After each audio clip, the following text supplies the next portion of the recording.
So hello everyone, आज हम बात करने वाले हैं रणथंभौर का हमीर चौहान। हमीर देव चौहान जो हैं वो उनका बहुत ही ज़्यादा योगदान रहता है हमारे आरपीएससी के किसी भी सिलेबस में, जो भी टीचिंग एग्ज़ाम्स होते हैं उसमें। तो स्टार्ट करते हैं। हम इसका 12th क्लास की बुक के अकॉर्डिंग हम इसको पढ़ रहे हैं आरपीएससी की। तो चलिए बिना देरी के हम स्टार्ट करते हैं। सबसे पहले हमें जानना होगा, पहले मैं बता दूं कि इसी में से सारे क्वेश्चन कवर हो जाएंगे और ये बहुत इंपॉर्टेंट टॉपिक है हर ग्रेड के लिए, ठीक है। जीट हो, फर्स्ट ग्रेड हो, सेकंड ग्रेड हो, कोई भी हो, और बहुत ज़्यादा पूछा जाता है इनके बारे में क्योंकि इनके समकालीन बहुत बड़े राजा रहे हैं। सो स्टार्ट करते हैं। सबसे पहले हम ये जान लें कि वर्तमान स्थिति जो है वो सवाई माधोपुर की है, रणथंभौर की, ठीक है। याद रखेंगे आप। 1282 से 1301 ईस्वी के बीच इसका जो काल है वो रहा है हमीर देव चौहान का। हमीर अपने पिता जैतर सिंह का तीसरा पुत्र था।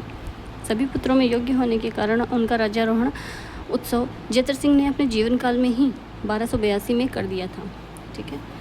याद इसको रखना है 1282। एक टाइमलाइन आपने ज़रूर याद रखनी है 1282 की, ठीक है। उसके बाद में हमें सारी चीज़ें अपने आप ही एक ऑर्डर में याद होती चली जाएंगी। उसके बाद चाहे रतन सिंह हो, कुंभा हो, सांगा हो, जो भी हो, आपको आसानी से याद हो जाएगा। तो मैं 1282 का याद रखती हूँ क्योंकि इससे पहले जो है वो काफ़ी शासक हुए हैं, जैसे पृथ्वीराज चौहान हुए, बप्पा रावल हुए। इनका इतना ज़्यादा नहीं पूछा जाता है। यहाँ से हमारा सिलेबस जो है वो स्टार्ट होता है आरपीएससी का। तो हम स्टार्ट करते हैं कि इनका जो राज्याभिषेक है वो अपने पिता के जीवित रहते ही हो चुका था। ये बहुत ही ज़्यादा अच्छे थे, मतलब उस हिसाब से ना योग्य थे, पुत्रों में योग्य थे, इसलिए उनका जीवन काल में ही उनका राज्याभिषेक कर दिया। 1282 में संपन्न करवा दिया गया। शासन का भार संभालने के बाद 1288 तक हमीर ने दिग्विजय की नीति का अवलंबन कर अपने राज्य की सीमाओं का विस्तार किया। विजित राज्यों को उसने धन लेकर छोड़ दिया। दिग्विजय के बाद हमीर ने कोटि यज्ञ का आयोजन किया, जिसमें उसकी प्रतिष्ठा की वृद्धि हुई। मेवाड़ के शासक समर सिंह को पराजित कर हमीर ने अपनी धाक संपूर्ण राजस्थान में जमा दी। ये तो था हमीर सिंह का इंट्रो। आपको बस इसमें इतना याद रखना है कि 82 में बना और पिता के जीवित रहते रहते ही बन गए थे, ठीक है। ये इनकी सांस्कृतिकता को दिखाते हैं कि भाई कोटि यज्ञ भी कर रहे थे और बाकी सब दिग्विजय की नीति वगैरह ये अपना रहे थे, तो इनका ये दिखाते हैं। अब यहाँ से स्टार्ट हो जाता है मेन जो हमारा आरपीएससी का फोकस रहता है जिस सिलेबस पे, वो हमीर और जलालुद्दीन खिलजी का जो संघर्ष था वो। हमीर अपनी शक्ति बढ़ाने का मौका इसलिए मिल गया क्योंकि इस दौरान दिल्ली में कमज़ोर सुल्तान थे, ठीक है। क्योंकि दिल्ली की तरफ से कोई इनको प्रेशर आ नहीं रहा था, तो वो आराम से अपना काम कर रहे थे और वैसे भी काबिल थे ये। तो क्या हुआ, 1290 ईस्वी में दिल्ली सुल्तान के बाद जलालुद्दीन खिलजी ने बैठ गए। 1290 में जलालुद्दीन खिलजी आ गए। उसके बाद में क्या हुआ कि शक्ति को समाप्त करने का निर्णय लिया, क्योंकि बड़े राजा, एक बड़ा राजा दूसरे बड़े राजा को बड़ा नहीं होना देना चाहता, एक ही चाहता है। ये इस बार आरपीएससी ग्रेड सेकंड में पूछा गया था कि निम्न में से कौन से जो किले हैं जिन पे जलालुद्दीन अधिकार नहीं कर पाया था। उसमें एक दे रखा था झाई दुर्ग। तो जहाँ जहाँ झाई था ये कूट मिलान वाला था क्वेश्चन, तो जहाँ जहाँ झाई था वो तो बिल्कुल ही गलत हो गया, सिर्फ एक ही क्वेश्चन बचा था। तो हम देखते हैं, सुल्तान ने झाई पर अधिकार कर रणथंभौर को घेर लिया, परंतु प्रयत्नों की असफलता के बाद शाही सेना को दिल्ली लौट जाना पड़ा। ये टॉपिक याद रखना है कि झाई दुर्ग पर अधिकार कर लिया गया था। झाई दुर्ग हम सब जानते हैं, बचपन में ही सिखा देते थे कि रणथंभौर दुर्ग की जो चाबी है, कुंजी है, उसे झाई या झाइन दुर्ग कहते हैं, ठीक है। झाई दुर्ग पे जलालुद्दीन ने अधिकार कर लिया था, लेकिन बाद में रणथंभौर पे नहीं कर पाया था। सुल्तान ने 1292 में एक बार फिर रणथंभौर विजय का प्रयास किया। हमीर के सफल प्रतिरोध के कारण इस बार भी निराशा हाथ लगी। अत्यधिक क्षति हुई जलालुद्दीन की सेना को, इसलिए जलालुद्दीन ने दुर्ग का घेरा हटा लिया। इसका बहुत फेमस डायलॉग है जो ज़्यादातर लोग अलाउद्दीन खिलजी का मानते हैं, लेकिन ये अलाउद्दीन खिलजी का डायलॉग नहीं है, ये उनके चाचा अलाउद्दीन खिलजी के चाचा जलालुद्दीन खिलजी का है कि मैं ऐसे सैकड़ों किलो को भी मुसलमान के इकबाल के बराबर का महत्व नहीं देता। जलालुद्दीन फिरोज़ खिलजी थे, ठीक है। इनका ये डायलॉग रहा है, याद रखना है। जलालुद्दीन का है, अलाउद्दीन का नहीं है। अलाउद्दीन इनका भतीजा था।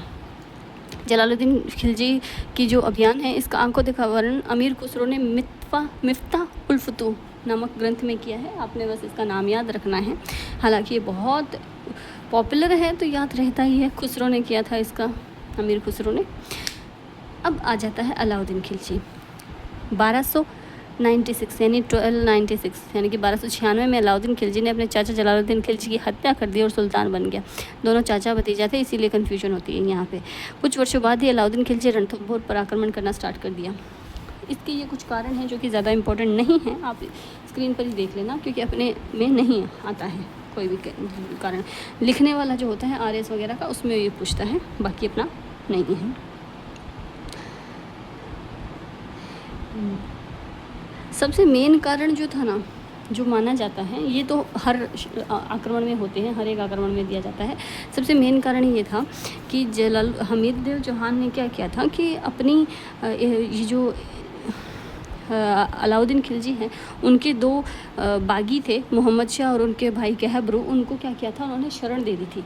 तो मेन कारण यही था कि इनको शरण देने की वजह से अलाउद्दीन खिलजी हमीर का दुश्मन हो गया। फिर बाद में जब उन्होंने रिसर्च किया तो उन्हें पता चला कि मेरे चाचा भी इसको जीतना चाहते थे। हालांकि चाचा की तो हत्या करके बना था, लेकिन उसको लगा कि ईगो पे बात बनी गई थी, दैट्स वाई उन्होंने स्टार्ट कर दिया। नयनचंद्र सूरी की रचना हमीर महाकाव्य। अब ये भी सेकेंड ग्रेड में क्वेश्चन पड़ा था कि हमीर देव चौहान का जिक्र जो है वो कौन से उसमें मिलता है। तो अब जाहिर सी बात है ना, उसमें ऑप्शन ही बहुत बच्चे वाले दे रखे थे, क्या कि जयपुर के कछवा वाला कुछ था, भाटी राजवंश वाले में मिलता है, या एक और था जैसलमेर के राजवंशों में मिलता है, या फिर है ना मेवाड़ के चौहान। अब जाहिर सी बात है ना, रणथंभौर है, नीचे की साइड है, मेवाड़ के आसपास का एरिया आ जाता है। रणथंभौर इसमें चौहान था तो चौहान शासक में मिलेगा। उसमें हमीर का नाम हमीर देव दे रखा था, चौहान नहीं लगा रखा। तो याद, इसीलिए मैं कह रही थी इसको याद रखना कि हम रणथंभौर का हमीर चौहान, ठीक है, क्योंकि हमीर एक चौहान शासक था, इसलिए हमें कॉमन सेंस की बात है कि चौहान वाले में ही मिलेगा उसका वर्णन, तो किसी कछवा वाले में क्यों मिलेगा। ठीक है, सो स्टार्ट करते हैं वापस से। शरण देना मेरे ख्याल से आपने पढ़ लिया होगा ऊपर वाला भी, इसीलिए मैं बातचीत कर रही थी बीच में ताकि आप पढ़ लें। फिर बाद में क्या होता है कि इसामी, इसमें कुछ अपने नाम आएंगे लेखकों के जो अपने को याद रखने हैं, ध्यान में रखने हैं, या तो क्या रखने हैं कि इस काल के आसपास के थे, मिलवा लेते हैं। विद्रोही सेनापति मीर मोहम्मद शाह को शरण देना था, ये किसने कहा, नयनचंद्र सूरी ने कहा था। इसामी ने भी अपने विवरण में उसकी पुष्टि की थी, मतलब इतिहासकार इसामी ने भी अपने विवरण में कहा कि अलाउद्दीन के 2 सेनापति उलुग खां व नुसरत खां को गुजरात पर आक्रमण करने के लिए भेजा। इन दोनों का नाम याद ही रखना है, बहुत ही ज़्यादा पॉपुलर है। एक अलग खां और आएगा इसके बाद में। उलुग खां और नुसरत खां को आक्रमण करने के लिए भेजा था।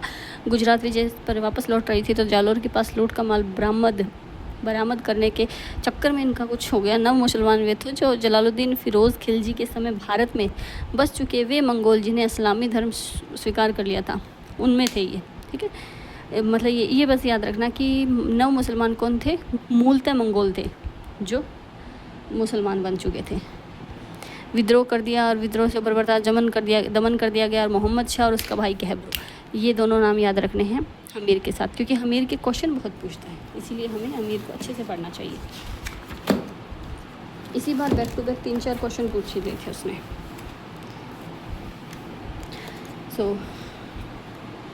यहाँ आ जाता है भागकर रणथंभौर के शासक हमीर के पास पहुँच गए थे, यहाँ तक आपने दे दी। और जगाना की जागीर और दे दी इसको। प्रॉब्लम यहाँ भी बढ़ गई कि मोहम्मद शाह को हमीर ने जगाना की जागीर भी दे दी।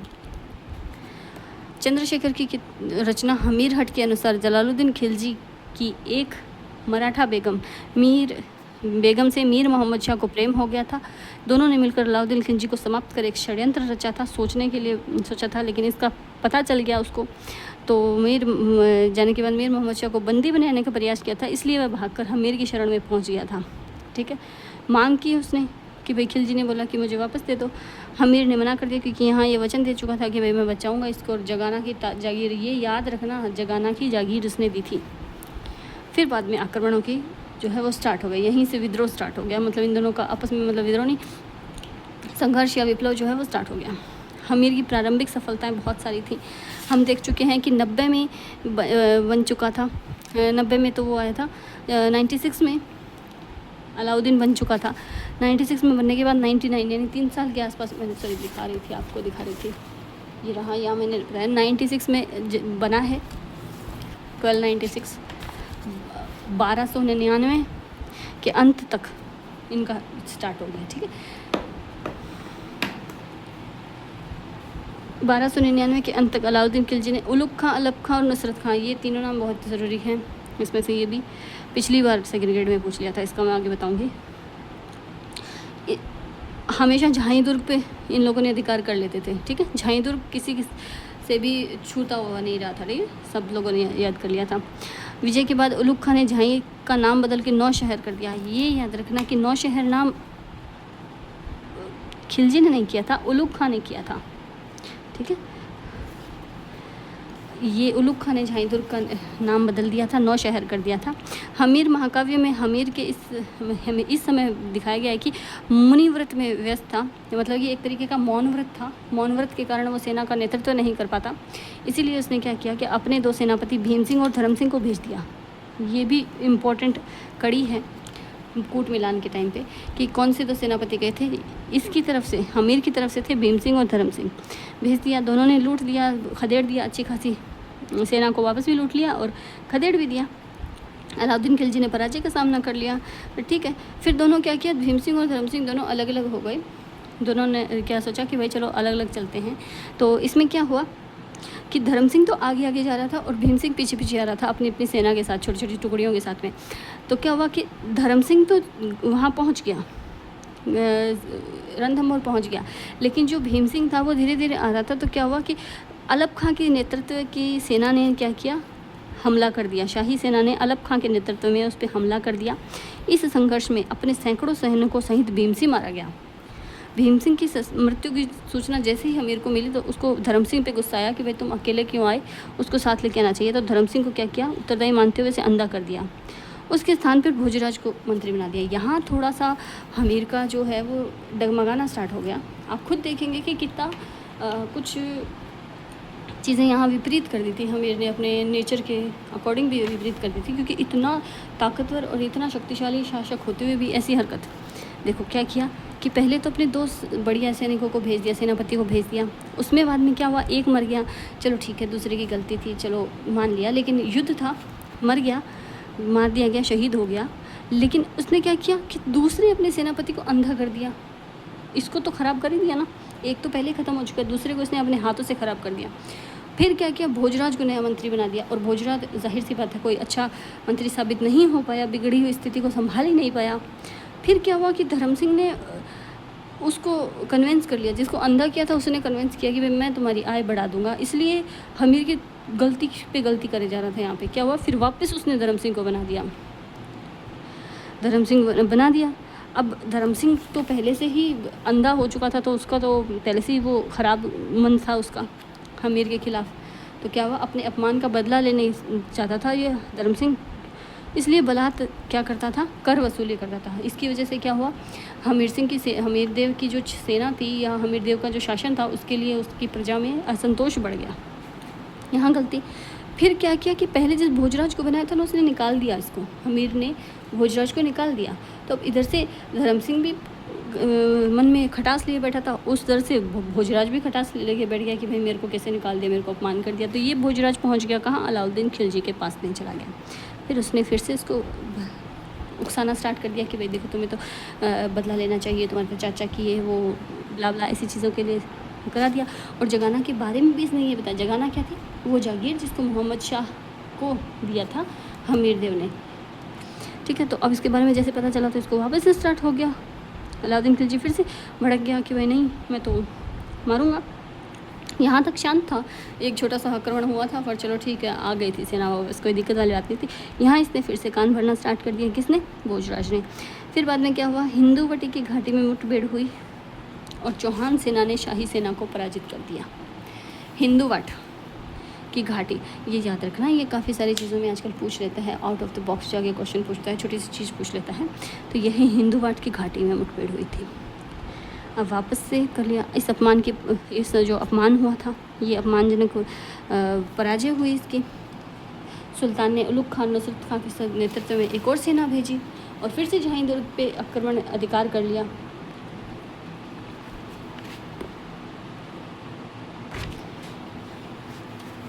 तो सॉरी, ये फोकस नहीं कट रहा है इसका। आक्रमण में झाई दुर्ग पे अधिकार कर लिया। फिर बाद में क्या हुआ कि विजय के बाद उलुग खां ने महल नसी नामक दूत है, नाम याद रखना है इनका। महल नसी कौन था? एक दूत था जो कि अलाउद्दीन खिलजी का संदेश लेके हमीर के पास गया था।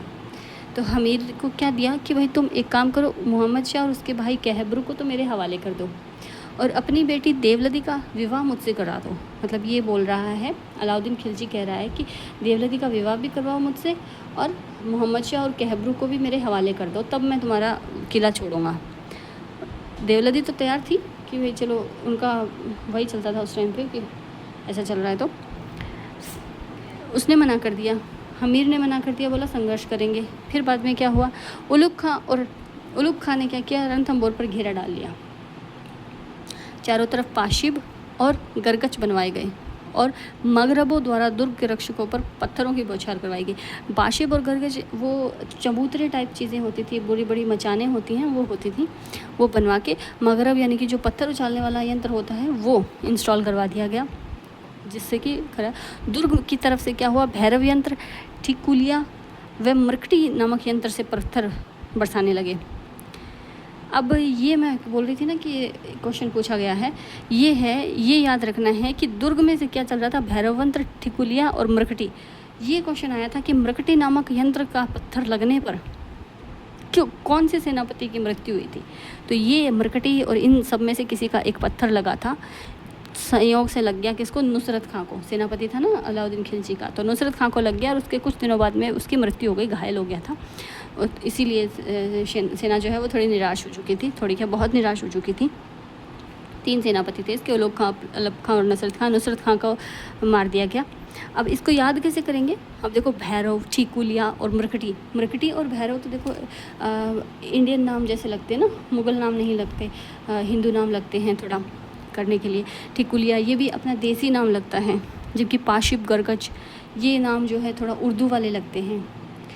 सो आप इस तरीके से छोटी छोटी सी टिप्स से फॉलो करते हुए इसको याद रख सकते हैं कि पाशिब और गरगच तो थे तुर्कों के, मुग़ल के, और मरकटी, भैरव और ठिकुलिया थे हमीर देव चौहान के। तो इनसे पत्थर लग के नुसरत खां की मृत्यु हो गई।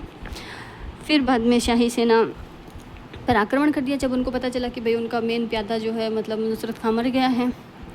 उलुग खां को झाई की तरफ से पीछे हटना पड़ा क्योंकि स्थिति बहुत गंभीर चल रही थी। हमीर देव तो बहुत ही ज़्यादा दिमाग वाला था, इसलिए उसने फटाफट से काम किया। ठीक है, यहाँ बस पीछे आके थोड़ा सा काम ख़राब कर दिया था इसने, बाकी यहाँ से सही चल रहा था। इसके बाद क्या हुआ, अब वापस आना पड़ा, अलाउद्दीन खिलजी को स्वयं आना पड़ा।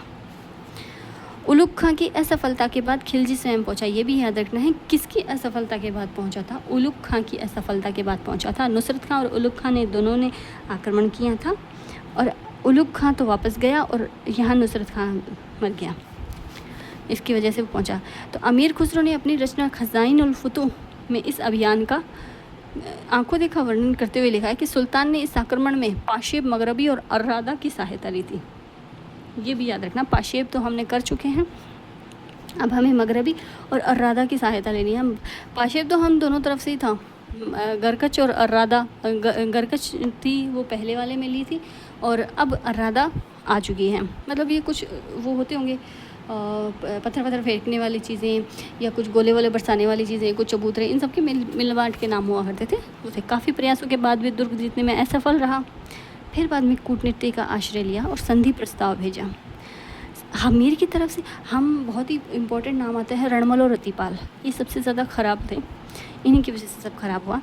हमीर द्वारा संधि के लिए अपने सेनापति रतिपाल को भेजा गया। अलाउद्दीन खिलजी ने रतिपाल और उसकी सहायता से हमीर के एक अन्य सेनापति रणमल को रणथंभौर दुर्ग का प्रलोभन देकर अपनी ओर मिला लिया। हमें इसका याद रखना है, वो 2 नमक हराम लोग जिनकी वजह से रणथंभौर हारा था हमीर, वो थे रणमल और रतिपाल। ठीक है, इस बात का उल्लेख किया कि अलाउद्दीन ने चौहाना की रचनाओं में इस बात का उल्लेख किया जाता है कि अलाउद्दीन ने हमीर के एक अधिकारी को अपनी तरफ मिलाकर दुर्ग में स्थित खाद्य सामग्री को दूषित करवा दिया गया। इससे दुर्ग में खाद्यान्न सामग्री की भयंकर संकट पैदा हो गया। अमीर खुसरो ने इस संबंध में लिखा है कि सोने के 2 दानों के बदले में चावल का 1 दाना भी नसीब नहीं हो पा रहा था। ठीक है, कि मतलब इतना ज़्यादा ख़राब हो चुका था स्थिति कि आप सोना, चाहे आप कितना भी सोना दे दो, आपको 1 चावल दाना नहीं मिल रहा है, इस स्थिति में आ गया था। और ये किसने कहा था, अमीर खुसरो ने। स्टेटमेंट्स होते हैं वो याद रखने वाले होते हैं किंतु रणमल और रतिपाल के विश्वासघात के कारण पराजय का मुंह देखना पड़ा, क्योंकि खानदान के भाव में बाहर निकलना पड़ा। इसकी वजह से युद्ध के दौरान हमीर लड़ता हुआ मारा गया और उसकी रानी रंगदेवी के नेतृत्व में राजपूत वीरांगनाओं ने जौहर कर लिया। ये भी इसी बार क्वेश्चन आया है कि उसकी रानी कौन थी, रंगदेवी थी। ठीक है, ये रणथंभौर का प्रथम शाखा कहा जाता है। जोधराज की रत्न हमीर रासों में इसमें मोहम्मद शाह की स्त्रियां भी रंगदेवी के साथ थीं। ठीक है, याद रखना है रंगदेवी किसकी थी, हमीर देव चौहान की रानी थी, जिन्होंने यहाँ 1301 में जौहर कर लिया। इसके साथ साथ मोहम्मद शाह की स्त्रियां भी थीं, चिता में भस्म हो गई थीं। पद्मला तालाब में जल जौहर किया था। कुछ जगहों पे इसको पहला जल जौहर भी माना जाता है। पद्मला तालाब था इसमें। और यहाँ 1301 में 11 जुलाई 1301 में रणथंभौर पर अलाउद्दीन खिलजी का शासन हो गया।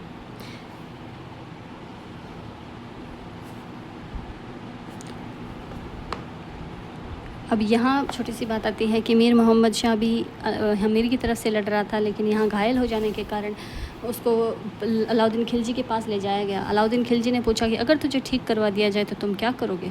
इस पर उसने बड़ी बहादुरी के साथ मोहम्मद शाह को जवाब दिया, अगर मुझे ठीक करवा दिया गया तो मैं 2 काम करूँगा। पहला, मैं तुम्हें मार दूँगा। दूसरा, हमीर के किसी वंशज को रणथंभौर के सिंहासन पर बैठा दूंगा।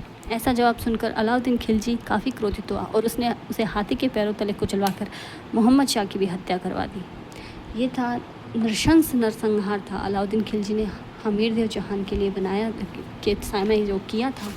हमें इसमें याद रखने वाली बातें मैं आपको हाईलाइट करवा चुकी हूँ।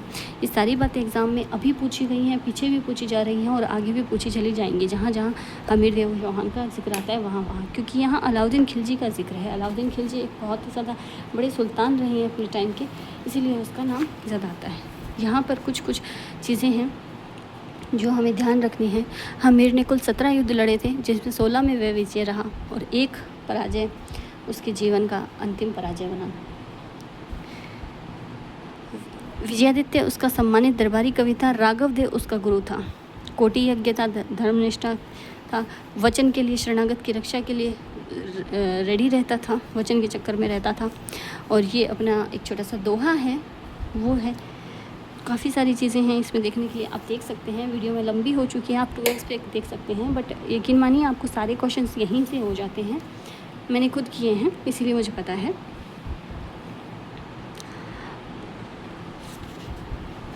काफ़ी सारी अच्छी बातें भी हैं, काफ़ी सारी ख़राब बातें भी हैं। यहाँ हमें कुछ रचनाओं के और रचनाकार के नाम याद रखने हैं। नयन चंद्र सूरी की रचना कौन सी थी, हमीर महाकाव्य। व्यास भांड ने किसको रचा, हमीरायण। जोधराज ने किसे रखा, हमीर रासो। ये हमीर रासो और हमीर महाकाव्य ये दोनों तो याद रखनी है। अमृत कैलाश हमीर बंधन रचा। चंद्रशेखर द्वारा हमीर हट, चंद्रशेखर ने रची थी हमीर हट, और इस रचना ने हमीर के नायक बना दिया।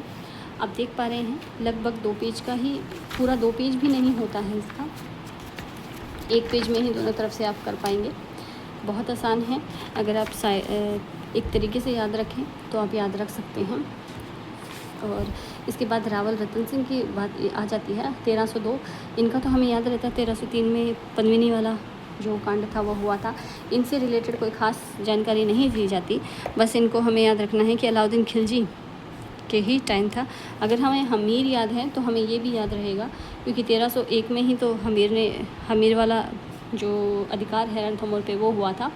यहाँ पर भी रतन सिंह मेवाड़ का था, बस इतना याद रखें, मेवाड़ का था ये। और अलाउद्दीन खिलजी यानी AK के साथ इसका संघर्ष हुआ था। ये दोनों चीज़ें हमें याद रखनी है। इसके बाद में, इसी कड़ी के बाद में हमें आगे बता देते हैं कि 1433 में आ जाते हैं यहाँ कुंभा, और फिर आगे सांगा आ जाते हैं। बहुत आसानी से आप याद कर सकते हैं। आप हमारे चैनल को सब्सक्राइब कीजिए और वीडियो को लाइक कीजिए अगर आपको वीडियो पसंद आता है। आप और भी इस तरीके की वीडियो हम लाते रहते हैं, जिससे कि आपका नॉलेज भी बढ़े और RPSC के किसी भी एग्ज़ाम में आप अपेयर होने के लिए रेडी हो सकें। मिलते हैं नेक्स्ट वीडियो में, तब तक के लिए बाय बाय, टेक केयर, पढ़ते रहिए।